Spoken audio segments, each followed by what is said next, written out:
नमस्कार। आत्मविचार इस चैनल पर आप सब भाई बहनों का स्वागत है। हमने इसके पहले वीडियो में देखा था कि भगवत गीता ज्ञान मार्ग का उपदेश करती है, ज्ञान योग के लिए है। कर्म योग में जो मानते हैं वो लोग ऐसा समझते हैं कि भगवत गीता कर्म योग के लिए है। जो भक्ति वाले हैं, भक्ति मार्ग पर चल रहे हैं, वो लोग मानते हैं कि भक्ति के लिए भगवत गीता है। और जो लोग ज्ञान मार्ग पर चल रहे हैं वो लोग समझते हैं कि ज्ञान योग के लिए ये भगवत गीता है। मगर सही में भगवत गीता ज्ञान योग के लिए है। क्यों? उसका कारण भी मैंने बताया था कि तीसरे अध्याय में पहले श्लोक में अर्जुन प्रश्न कर देता है कि हे भगवान, हे प्रभु, अगर आप ज्ञान को कर्म से सुपीरियर मानते हो, बढ़कर मानते हो, तो मुझे युद्ध जैसे ऐसे घोर कर्म में क्यों जोड़ते हो? मतलब साफ है कि आप मुझे सीधे सीधा ज्ञान का उपदेश करो, कर्म में क्यों लगा रहे हो? तो एक बात सिद्ध हो गई कि भगवत गीता ज्ञान योग के लिए है, ज्ञान का उपदेश करती है, आत्मज्ञान कराती है। तो अब ये सवाल रहा कि आत्मज्ञान क्यों, किस लिए करना है हमें? एक बात तो है कि परमात्मा की प्राप्ति आत्मज्ञान की प्राप्ति से ही होती है। अभी तक हम जगत की प्राप्ति के लिए दौड़ रहे हैं, भाग रहे हैं, मगर हमें एहसास होता है अगर कि फिर भी हमारी ज़िंदगी में सब कुछ है हमारे पास। अब जो रुपया है, बंगले हैं, गाड़ियां हैं, सब कुछ है, फिर भी हमारे जिन में अगर कुछ खाली खाली सा लगता है, सुनने जैसा एहसास होता है। और ये बातें आत्मज्ञान की बातें, अध्यात्म की बातें उन्हीं के लिए है, बाकी के लोगों के लिए नहीं कि जो भौतिक चीज़ों को ही सर्वस्व मानते हैं। वो परमात्मा की प्राप्ति के लिए आत्मज्ञान की प्राप्ति जरूरी है। और आत्मज्ञान की प्राप्ति किस लिए? कि परमात्मा की प्राप्ति होने से फ़ायदा क्या होगा हमें? परमात्मा की प्राप्ति से फ़ायदा ये होगा कि जगत में हम इस शरीर का जब तक प्रारब्ध है, अवधि है, तब तक तो हमको इस शरीर में रहना ही है। और शरीर है मतलब कि जीवन है, तब तक हमें मटेरियल जगत के साथ भी रहना है, सब व्यवहार करने हैं, सुख जो मिलता है वो भोगने हैं, व्यवहार करने हैं। फिर भी हमारी जिंदगी चिंता मुक्त और अखंड सुख शांति वाली हो। अखंड सुख शांति का मतलब क्या होता है? अखंड सुख शांति का मतलब ये होता है कि हमारी भौतिक जगत में हमारी जो सुख शांति है वो निश्चित नहीं है। किस समय पर शांति चली जाएगी या सुख चला जाएगा वो हमें पता नहीं।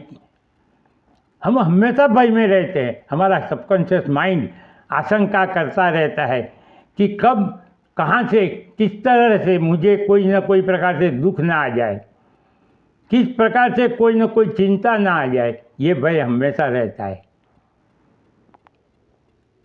तो ये तो सुख शांति नहीं कहे जाते, जो कभी भी टूट सकते हैं, कभी भी नाश हो सकते हैं।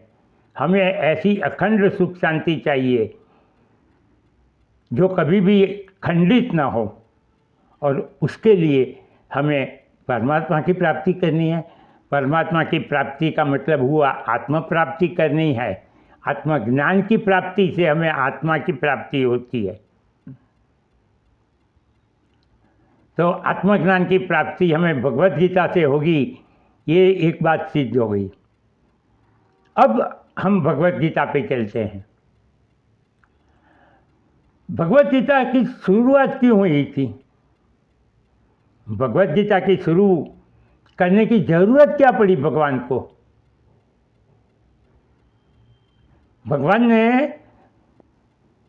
भगवान पांडवों के साथ तो बरसों से रह रहे थे, क्यों भगवत गीता नहीं कही? और युद्ध के मैदान में आकर भगवान ने भगवत गीता कही, क्या जरूरत थी? भगवान को अगर भगवत गीता कहनी होती तो वो पहले भी कभी कहीं कह सकते थे, बाद में भी कह सकते थे। इसकी वजह ये है कि युद्ध के मैदान में जब खड़े हो गए, सामने दुश्मन खड़ा है, महान सेना, विशाल सेना लेकर दुश्मन खड़ा है, और उसमें भी पितामह भीष्म, आचार्य द्रोणाचार्य आदि कर्ण जैसे महान शूरवीर योद्धा सामने खड़े हैं, तब जाके प्रश्न खड़ा हुआ कि अर्जुन डरा तो नहीं था, मगर उसको शोक लग गया, और शोक में और मोह में आ गया, और उसके लिए शोक और मोह की वजह से वो निश्चित नहीं कर सकता था, निर्णय नहीं ले सकता था कि मेरे लिए युद्ध कल्याणकारी है या युद्ध नहीं करना मेरे लिए कल्याणकारी है। जब ऐसा हुआ तो उसको एक फायदा था कि उसका सारथी भगवान श्री कृष्ण थे।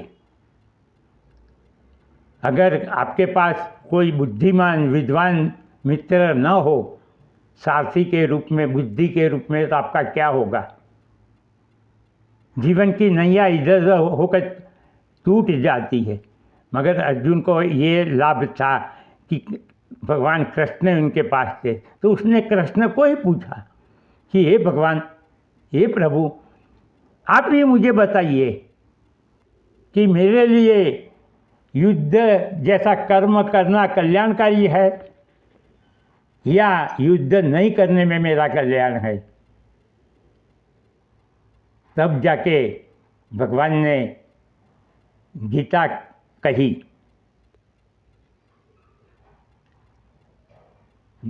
भगवान ने भगवत गीता की शुरुआत तो तीसरे अध्याय से की है।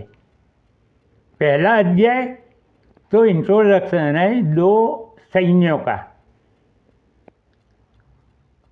और दूसरा अध्याय प्रस्तावना के रूप में है। मैं प्रस्तावना क्यों कहता हूँ कि भगवान बाद में बोलने वाले हैं कि इस जगत में सिर्फ 2 ही निष्ठा है, एक सांख्य निष्ठा यानी कि ज्ञान निष्ठा, और दूसरी योग निष्ठा है यानी कि कर्म निष्ठा, कर्म योग। तो भगवान ने पहले सांख्य योग यानी कि ज्ञान निष्ठा के बारे में प्रस्तावना रखी, और बाद में अंत तक, दूसरे अध्याय के अंत तक योग निष्ठा यानी कि कर्म मार्ग के बारे में प्रस्तावना दी। भगवान ने अभी तक भगवत गीता शुरू नहीं की थी, प्रस्तावना दी है। और ज्ञान मार्ग की प्रस्तावना, ज्ञान मार्ग का बिगिनिंग, शुरुआत का पहला ही श्लोक कौन सा है पता है आपको? भगवान ने ज्ञान मार्ग की प्रस्तावना शुरू की तो उसका पहला ही श्लोक कौन सा है मालूम है आपको? ना सतो विद्यते भावो ना भावो विद्यते सत। मतलब कि असत का कभी कोई भाव नहीं है, मतलब कि अस्तित्व नहीं है, और जो सत वस्तु है, जो अस्तित्व वाली वस्तु है, उसका कभी भी अभाव नहीं है। मतलब कि उसका मूलभूत रूप से नाश नहीं होता है, वो कोई न कोई रूप से रहती है, अस्तित्व का कभी भी नाश नहीं होता। तो अब आप सोचिए मेरे भाइयों, मेरी बहनों, अगर आप भगवत गीता में रस रखते हो, आपने भगवत गीता बहुत प्रवचनकर्ताओं से सुनी भी होगी, आपके गुरु के मुख से भी सुनी होगी, मगर आपने बीच में से सुनी होगी, या तो आठवां 9वां अध्याय सुना होगा, 11वां सुना होगा, 15वां सुना होगा। मैं बाद में बात करने वाला हूँ कि भगवत गीता सिक्वेंशियल ग्रंथ है, क्रमानुसार पढ़ना चाहिए। भगवान कृष्ण मूर्ख नहीं थे कि उन्होंने तीसरा तो तीसरा ही, चौथा तो चौथा ही, पांचवा तो पांचवा ही अध्याय लिया। 7वें अध्याय में जो बात कहनी है वो तीसरे अध्याय में नहीं कही है उन्होंने। 16वें अध्याय में जो बात करनी है वो 9वें अध्याय में उन्होंने नहीं कही है। जिस तरह से क्रम गया है भगवान का, उसी क्रम से हमें भगवत गीता पढ़ना है। सिक्वेंशियल ग्रंथ है, आगे पीछे नहीं पढ़ना है हमें। तो भगवान ने दूसरे अध्याय में, तो मैंने बोला कि प्रस्तावना दी है, और प्रस्तावना का पहला ही श्लोक यही है कि ना सतो विद्यते भावो ना भावो विद्यते सत। तो हमें जब ज्ञान योग के बारे में आगे बढ़ना चाहेंगे तो हमें सत और असत का विवेक ही नहीं होगा। मतलब कि सत क्या है, असत क्या है, उसका भान नहीं होगा तो हम ज्ञान योग में आगे कैसे बढ़ेंगे। भगवान जब कर्म निष्ठा के बारे में बात करेंगे, योग निष्ठा के बारे में बात करेंगे, तो उसकी जब प्रस्तावना होगी, उसका भी पहला श्लोक भगवान ने दिया है कि कर्मण्येवाधिकारस्ते मा फलेषु कदाचन। आपको ये श्लोक समझना ही पड़ेगा। जब तक आप ये श्लोक नहीं समझोगे, आप कर्म में आ गए, कर्म योग या योग निष्ठा, कुछ भी कहो, कर्म निष्ठा कहो, कर्म योग कहो, कर्म मार्ग कहो, आप आगे नहीं बढ़ पाओगे। तो मेरे भाइयों बहनों, हम जब कर्म की बात आएगी, कर्मयोग के बारे की प्रस्तावना की बात आएगी, तब मैं ये भी आपको बताऊंगा। भगवान ने दूसरा अध्याय प्रस्तावना के रूप में पहले ज्ञान निष्ठा के बारे में बात कही है, बाद में योग निष्ठा के बारे में बात कही है। पहले 44 श्लोक भगवान के सांख्य निष्ठा के हैं, और उसके बाद अंत तक 72 तक योग निष्ठा के, पहले सांख्य निष्ठा के बारे में बात की 44 श्लोक तक, और बाद में अंत तक 72 श्लोक तक योग निष्ठा के बारे में बात की है। और पहला जो श्लोक है, वो प्रस्तावना का जो पहला श्लोक है, वो हमें ये कहता है कि हमें सत और असत का विवेक होना चाहिए।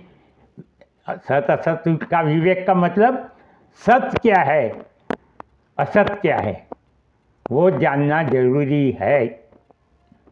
जब तक हम सत्य और असत के बारे में पूरा नहीं जानेंगे, हम ज्ञान योग में, ज्ञान मार्ग पे या ज्ञान निष्ठा में स्थिर नहीं हो सकते।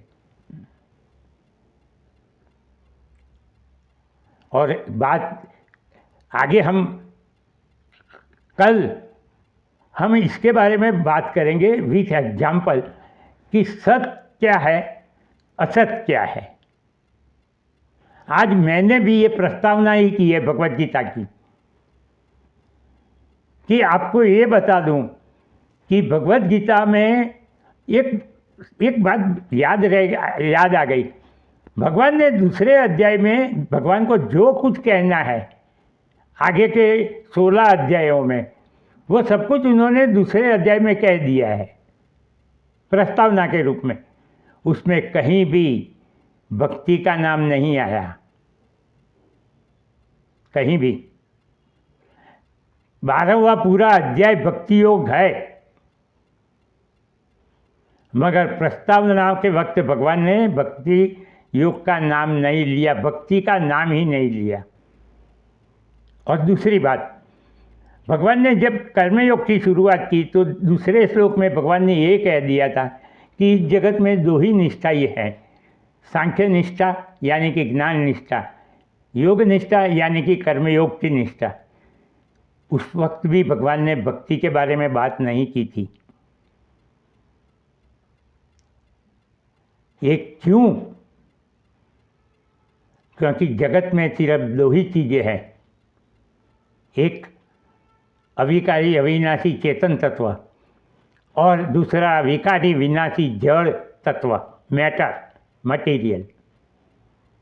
भक्ति आवश्यक है, बहुत आवश्यक है, मगर एक जो बात कहनी है मुझे वो मैं कह दूँ आपको कि ज्ञान के बिना भक्ति अंध है, ब्लाइंड है, और ज्ञान भक्ति के बिना पंग है, पंगु है, पंग, लेम।